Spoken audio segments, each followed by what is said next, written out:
ಚಿನ್ನಸ್ವಾಮಿ ಸ್ಟೇಡಿಯಂನ ಕಾಲ್ತುಳಿತದಲ್ಲಿ ಕೋಲಾರದ ಸಹನಾ ಸಾವು. ಮಗಳ ಸಾವಿನಿಂದ ಆಘಾತಕ್ಕೊಳಗಾಗಿದ್ದಾರೆ ತಂದೆ. ಎಲ್ಲ ಫ್ರೀ ಮಾಡಿದರೆ ಏನಾಗುತ್ತೆ ಅನ್ನೋದಕ್ಕೆ ಇದೊಂದು ಉದಾಹರಣೆ ಅಂತೇಳಿ ಕಣ್ಣೀರಿಟ್ಟಿದ್ದಾರೆ. ಎಲ್ಲವೂ ಫ್ರೀ ಆದ ಮೇಲೆ ನಮ್ಮ ಮಕ್ಕಳ ಪ್ರಾಣವೂ ಕೂಡ ಫ್ರೀನಾ ಅಂತ ಪ್ರಶ್ನೆ ಮಾಡಿದ್ದಾರೆ. ಉಚಿತ ಟಿಕೆಟ್ ಅನ್ನು ಕೊಟ್ಟು ನಮ್ಮ ಮಕ್ಕಳನ್ನ ಬಲಿ ಪಡೆದ್ರು. ಉಚಿತ ಟಿಕೆಟ್ ವ್ಯವಸ್ಥೆ ಮಾಡದಿದ್ದರೆ ಹೀಗಾಗ್ತಿರ್ಲಿಲ್ಲ. ಮೃತ ಸಹನಾ ತಂದೆ ಸುರೇಶ್ ಕಣ್ಣೀರಿಟ್ಟಿದ್ದಾರೆ. ಮಗಳನ್ನ ನೆನೆದು ಬಿಕ್ಕಿ ಬಿಕ್ಕಿ ಅಳ್ತಾ ಇದ್ದಾರೆ. ಪೊಲೀಸರ ಆಫೀಸರ್ಸ್ ಮೇಲೆ ಕ್ರಮ ಕೈಗೊಂಡ್ರೆ ಇದು ಒಂದು ಜನನ ಮರಳು ಮಾಡೋ ತಂತ್ರ ಅಂತ ಅನ್ಸುತ್ತೆ. ಈ ಒಂದು ಇದರಿಂದ ಸರ್ಕಾರ ತಪ್ಪಿಸ್ಕೊಳ್ಳೋದಕ್ಕೋಸ್ಕರಾಗಿ ಅವ್ರನ್ನ ಸಸ್ಪೆಂಡ್ ಮಾಡಿದ್ದಾರೆ ಅನ್ಸುತ್ತೆ. ಅದು ಸಸ್ಪೆಂಡ್ ಮಾಡೋದ್ರಿಂದ ನಮ್ಮ ಮಗು ಮನೆಗೆ ಬರಲ್ಲ. ನಮ್ಮ ಮಗು ಇನ್ನು ಮನೆಗೆ ಬರೋಕ್ಕಾಗುತ್ತಾ? ಏನು ಕ್ರಮ ಕೈಗೊಳ್ಳಬೇಕು ಅನ್ನೋದು ಮೊದಲು ಕ್ರಮ ಕೈಗೊಳ್ಳಬೇಕಾಗಿತ್ತು. ಯಾವ ರೀತಿ ಪ್ರೋಗ್ರಾಮ್ ಮಾಡಬೇಕು, ಇವಾಗಲೇ ಆ್ಯಕ್ಚುಲಿ ಇದು ಅವಶ್ಯಕತೆ ಇತ್ತಾ, ಇದ್ರ ಬಗ್ಗೆ ಯೋಚನೆ ಮಾಡಬೇಕಾಗಿತ್ತು. ಅವ್ರು ಇಲ್ಲ ಮಾಡಬೇಕು ಅಂದವರು ಮುನ್ನೆಚ್ಚರಿಕೆ ಕ್ರಮ ತಗೊಂಡು ಏನೇನು ಮಾಡಬೇಕು, ಸೌಲಭ್ಯಗಳು ಅಲ್ಲಿ ಏನೇನಾಗುತ್ತೆ ಇದೇನು ಗೊತ್ತಿಲ್ಲ ಇವರಿಗೆ. ಈ ಬೇಜವಾಬ್ದಾರಿತನದಿಂದ ಮಾಡಿ ಈ ಥರ ನಮ್ಮ ಮಕ್ಕಳಿಗೆ ಪ್ರಾಣ ಹಾನಿ ಮಾಡಿ ನಾವು ಮಕ್ಕಳು ಕಲ್ಕೊಳ್ಳೋದಾಯಿತು.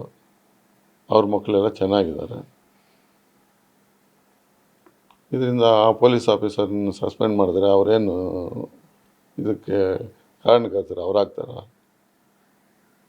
ಇವರು ಒಂದು ಇದನ್ನು ನಾವು ಈ ಥರ ಮಾಡಿದ್ದೀವಿ, ಇಷ್ಟು ಜನ ಏನು ಕ್ರಮ ಕೈಗೊಂಡ್ರಿ, ಏನು ಮಾಡಿದ್ರಿ, ಇದು ಯಾರ ತಪ್ಪು ಅನ್ನೋದು ಇವ್ರ ತಪ್ಪನ್ನು ಬಚ್ಚಿಟ್ಕೊಳ್ಳೋಕ್ಕೋಸ್ಕರಾಗಿ ಆ ಪೊಲೀಸ್ ಆಫೀಸರ್ನ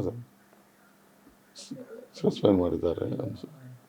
ಹೊಣೆ ಮಾಡಿದ್ದಾರೆ ಅಂದರೆ ಇವಾಗೇನು ಪೊಲೀಸ್ನವರು ಈ ಪ್ರೋಗ್ರಾಮ್ ಮಾಡಿಸ್ಬೇಕು ಅಂತಿದ್ರಾ? ಈ ಪ್ರೋಗ್ರಾಮ್ ಮಾಡಿಸ್ಬೇಕು ಅಂತಂದ್ರೆ ಯಾರು? ಅವರು ಮುನ್ನೆಚ್ಚರಿಕೆ ಕ್ರಮ ಕೈಗೊಂಡು ಏನೇನು ಮಾಡಬೇಕು ಅವ್ರ ಹತ್ರ ಡಿಸ್ಕಷನ್ ಮಾಡಿ ಆ ಥರವಾಗಿ ನಾನು ರಾತ್ರಿ ಮುಗಿದಿದೆ ಮ್ಯಾಚು, ಬೆಳಗ್ಗೆ ನೀವು ಈ ಕಾರ್ಯಕ್ರಮ ಮಾಡೋ ಅಂಥದ್ದು ಏನಿತ್ತು? ಒಂದಿನ 2 ದಿನ ಬಿಟ್ಟು ಏನೇನು ವ್ಯವಸ್ಥೆ ಮಾಡಬೇಕು ಎಲ್ಲ ಮಾಡ್ಕೊಂಡಿದ್ದಿದ್ರೆ ನಮ್ಮ ಮಕ್ಕಳು ಚೆನ್ನಾಗಿರ್ತಾಯಿದ್ರು. ನಮ್ಮ ಮಗು ನಮ್ಮ ಮನೆಯಲ್ಲಿರ್ತಾಯಿದ್ರು. ಈ ಥರ ಘಟನೆ ಆಗ್ತಾಯಿರಲಿಲ್ಲ. ನಮ್ಮ ನೋವು ಬೇರೆ. ಸರ್ಕಾರದ ಪಾತ್ರ ಇದೆ ಅನ್ನೋದಕ್ಕಿಂತ ಈ ಸರ್ಕಾರನೇ ಇದಕ್ಕೆ ಹೊಣೆ ಅನಿಸುತ್ತೆ. ಸರ್ಕಾರ ನೆಟ್ಟಿಗೆ ದಿಟ್ಟು ಕ್ರಮ ಕೈಗೊಳ್ಳದೇ ಇದ್ದಿದ್ರೆ ಈ ಪ್ರೋಗ್ರಾಮಲ್ಲಿ ಸರ್ಕಾರದ ಉನ್ನತ ದರ್ಜೆ ವ್ಯಕ್ತಿಗಳೇ ಪಾಲ್ಗೊಂಡಿದ್ದಾರೆ ಈ ಕಾರ್ಯಕ್ರಮದಲ್ಲಿ. ಅದು ನಾನು ಯಾವ ಟಿ ವಿ ಚಾನಲ್ಲು ನೋಡೋಕ್ಕಾಗ್ತಾಯಿಲ್ಲ. ನಮ್ಮ ನೋವಲ್ಲಿ ನಾವಿದ್ದೀವಿ. ಯಾರೋ ಮಾತಾಡ್ತಾಯಿದ್ರು, ಅವ್ರ ಮಕ್ಕಳನ್ನೆಲ್ಲ ಅಲ್ಲಿ ಕೂರಿಸ್ಕೊಂಡು ವಿರಾಟ್ ಕೊಹ್ಲಿ ಇಲ್ಲಿ ಬರ್ತಾರೆ, ಇಲ್ಲಿ ಕೂತ್ಕೋ ಅಂಥೇಳಿ ಅವರ ಮಕ್ಕಳಿಗೆ ಅವರು ಯಾವ ರೀತಿ ಮುನ್ನೆಚ್ಚರಿಕೆ ಕ್ರಮಗಳು ಕೈಗೊಂಡಿದ್ರು ನಮ್ಮ ಮಕ್ಳಿಗೆ ಕೈಗೊಳ್ಳೋರು. ನಮ್ಮ ಮಕ್ಕಳು ಹೋದರೆ ಹೋಗ್ಲಿನ, ಅವ್ರ ಮಕ್ಳಿಗೆ ಸೇಫಾಗಿರ್ಬೇಕು. ಇದು ಈ ವ್ಯವಸ್ಥೆಗಳೆಲ್ಲ ಮಾಡ್ಕೊಂಡು ಪಾಪ ಅವರನ್ನು ಸಸ್ಪೆಂಡ್ ಮಾಡಿದರೆ ಏನು ಇದರಿಂದ ಪ್ರತಿಫಲ? ಅವರ ಒಂದು ಕ್ರಮಕ್ಕೆ ನಿರ್ಧಾರಕ್ಕೆ ತೊಂದರೆ ಆಗ್ತಾಯಿದೆ, ನಮಗೆ ಕೆಟ್ಟ ಹೆಸರು ಬರ್ತಾ ಇದೆ ಇದರಿಂದ ಅನ್ನೋದಕ್ಕೆ ಆ ಪೊಲೀಸ್ ಅಧಿಕಾರಿಗಳನ್ನ ಮೇಲೆ ಕ್ರಮ ಕೈಗೊಂಡಿದ್ದಾರೆ. ಈಗ ಯುವಕ ಯುವತಿಯರು ಅಂದರೆ ಇವಾಗ ನಾವು ಕ್ರಿಕೆಟ್ ಆಡೋಕ್ಕಾಗುತ್ತಾ? ಇಲ್ಲ ನಮ್ಮದೇ ಅದು ನಮ್ಮ ಏಜಲ್ಲಿ ಅದೆಲ್ಲ ಆಗ್ತದೆ. ಅದೊಂದು ಏಜು. ನಾವು ಆ ಏಜಲ್ಲಿದ್ದಾಗ ಆಟ ಆ ಮಕ್ಳಿಗೂ ಒಂದು ಆಟದ ಬಗ್ಗೆ ಇದ್ರ ಬಗ್ಗೆ ಎಲ್ಲ ಇರ್ತದೆ. ಅವ್ರದ್ದೇ ಆದ ಒಂದು ಅಭಿಮಾನ ಇರ್ತದೆ. ಏನೋ ನಮ್ಮ ಇಷ್ಟು ವರ್ಷಗಳಿಂದ ನಮ್ಮ RCB ಗೆದ್ದಿಲ್ಲ, ಅವ್ರ ಪ್ಲೇಯರ್ಸ್ ಬರ್ತಾಯಿದ್ದಾರೆ, ನಾವು ಹೋಗಿ ನೋಡೋಣ, ಅವ್ರಿಗೇನು ಇಷ್ಟು ಜನ ಬರ್ತಾರೆ ಹಿಂಗಾಗ್ತದೆ ಅನ್ನೋದು ಆ ಮಕ್ಳಿಗೇನು ಗೊತ್ತಿರ್ತದೆ? ಏನೋ ಅವ್ರು ಬರ್ತಾಯಿದ್ದಾರೆ, ಆ ಕೆಲಸದ ಒತ್ತಡದಲ್ಲಿ ಏನೋ ಒಂದು ಮನೋರಂಜನೆಗಾಗಿ ಅವರು ಹಿಂಗೆ ಹೋಗ್ತಾಯಿದ್ದೀನಿ ಅಂತೇಳಿ ಬಂದಿದ್ದಾರೆ. ಇವ್ರ ವ್ಯವಸ್ಥೆ ಸರಿಯಾಗಿ ಮಾಡಿದ್ದಿದ್ರೆ ಏನಕ್ಕೆ ಅದು? ಅದೇನು ಮೊದಲೇನು ಮಾಡ್ತಾಯಿದ್ರು, ಕ್ರಿಕೆಟ್ ಆಡೋವಾಗ ಟಿಕೆಟ್ ಒಂದು ಮಾಡಿ ಆ ಟಿಕೆಟ್ಗೆ ಅವ್ರು ಟಿಕೆಟ್ ಕೊಡಬೇಕಾಗಿದ್ದರೆ ಅದ್ರಾಗೆ ಎಷ್ಟು ಕೆಪಾಸಿಟಿ ಇತ್ತೋ ಅಷ್ಟು ಟಿಕೆಟ್ ಕೊಡ್ತಾಯಿದ್ರು. ಅಷ್ಟು ಜನ ಹೋಗಿ ಒಳಗಡೆ ಮ್ಯಾಚ್ ನೋಡ್ತಾಯಿದ್ರು. ಟಿಕೆಟ್ ಕೊಡದೇ ಇದ್ದಿದ್ರೆ ಸಿಗದೇ ಇದ್ದವ್ರು ಏನು ಮಾಡ್ತಾಯಿದ್ರು, ಆಚೆ ಬರ್ತಾಯಿದ್ರು. ನಮ್ಗೆ ಟಿಕೆಟ್ ಸಿಕ್ಕಿಲ್ಲಪ್ಪ ಅಂತ ಟಿ ವಿಯೆಲ್ಲ ಏನೋ ನೋಡ್ತಾಯಿದ್ರು. ಇವರೆಲ್ಲ ಫ್ರೀ ಕೊಟ್ಟಂಗೆ ಇದಕ್ಕೂ ಫ್ರೀ ಕೊಟ್ಬಿಟ್ರೆ ಇನ್ನೇನಾಗುತ್ತೆ? ಇವತ್ತು ಈ ಮ್ಯಾಚಿಗೆ ಬಂದಿರೋ ಇದರಿಂದ ಆಗಿರೋ ಫ್ರೀ ಕೊಟ್ಟು ಏನು ಅನಾಹುತ ಆಗಿದೆಯೋ, ಇವರು ಕೊಡ್ತಾ ಇರೋಂಥ ಫ್ರೀಗಳಲ್ಲಿ ಇಡೀ ಕರ್ನಾಟಕ ರಾಜ್ಯನೇ ಇದೇ ಅನಾಹುತ ಆಗುತ್ತೆ. ಈ ಸರ್ಕಾರದ ನಡವಳಿಕೆಗಳು. ಏನಾದರೂ ಮಾತಾಡಿ ಏನಾದರೂ ಮಾಡಬೇಕಾದ್ರೆ ಎಲ್ಲ ಫ್ರೀ ಕೊಡ್ತಾ ಇದ್ದೀನಿ ಅಂತ ಇದನ್ನು ಫ್ರೀ ಕೊಟ್ಬಿಡೋದಾ? ಇವಾಗ ನಮ್ಮ ಮಕ್ಕಳ ಪ್ರಾಣನೂ ಫ್ರೀನಾ?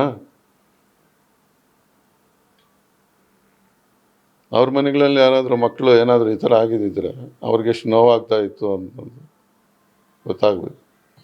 ಅದೇ 34.5 ಸೇರು ಇದಕ್ಕೆ ಚೇರ್ಗೆ ಇವರು ಅಷ್ಟು ಜನನ ಫ್ರೀ ಮಾಡಿಬಿಟ್ಟಾಗ ಏನಾಗ್ತದೆ? ಅಷ್ಟು ಜನನೂ ಬರ್ತಾರೆ. ಟಿಕೆಟ್ ಕೊಟ್ಟು ಮಾಡಿದಿದ್ರೆ ಇದ್ರ ವ್ಯವಸ್ಥೆ ಇತ್ತು. ಫ್ರೀ ಕೊಡೋದಂದ್ರೆ ಇವ್ರಿಗೇನು ಎಲ್ಲನೂ ಫ್ರೀ ಅಂದ್ಬಿಟ್ಟು ಏನು ಫ್ರೀ ಮಾಡೋಕ್ಕೆ ಹೋದ್ರೆ ಏನೇನಾಗುತ್ತೆ ಅಂತ ಇದು ಈಗಾಗಲೇ ಗೊತ್ತಾಗ್ತಾ ಇದೆ ಅವ್ರಿಗೆ. ಇವಾಗ ಇವ್ರು ಫ್ರೀಗಳು ಕೊಟ್ಟು ನಮ್ಮ ಮನೆ ಮಕ್ಕಳನ್ನ ಹಾಳು ಮಾಡಿದ್ರೆ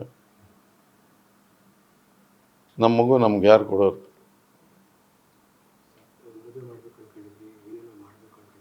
ಸರ್ ಈಗಿನ 24 ವರ್ಷ ಆದಮೇಲೆ ಅವಳು ಒಳ್ಳೆ ಎಜುಕೇಷನ್ ಆಯಿತು. ಎಜುಕೇಷನ್ ಆದಮೇಲೆ ಕೆಲಸ ಆಯಿತು. ಕೆಲಸ ಆದಮೇಲೆ ಇನ್ನು ನಮ್ಮ ಜವಾಬ್ದಾರಿ ಏನಿತ್ತು? ಮದುವೆ ಮಾಡೋದೆ. ಒಳ್ಳೆ ಸಿಕ್ಕಿದ್ರು. ನಮಗೂ ಏನೋ ಕಂದಿದ್ದು ಚೆನ್ನಾಗಿ ಮದುವೆ ಮಾಡಿ, ಅದೇ ನಮ್ಮ ಮದುವೆಯಲ್ಲಿ ನಾವು 4 ಜನಕ್ಕೆ ಊಟ ಹಾಕಬೇಕು. ನಮ್ಮ ಹೆಂಗಸರು ಹೇಳ್ತಾ ಇದ್ರು ಅವಾಗ 4 ಜನಕ್ಕೆ ಊಟ ಹಾಕಬೇಕು ಮದುವೆಯಲ್ಲಿ, ಅಂದರೆ ಈ ಥರ ಊಟ ಹಾಕಬೇಕು ಅನ್ನೋದು ನಾವು ಅಂದ್ಕೊಂಡಿರಲಿಲ್ಲ. ಇಂಥ ಪರಿಸ್ಥಿತಿ ಬಂತಲ್ಲ.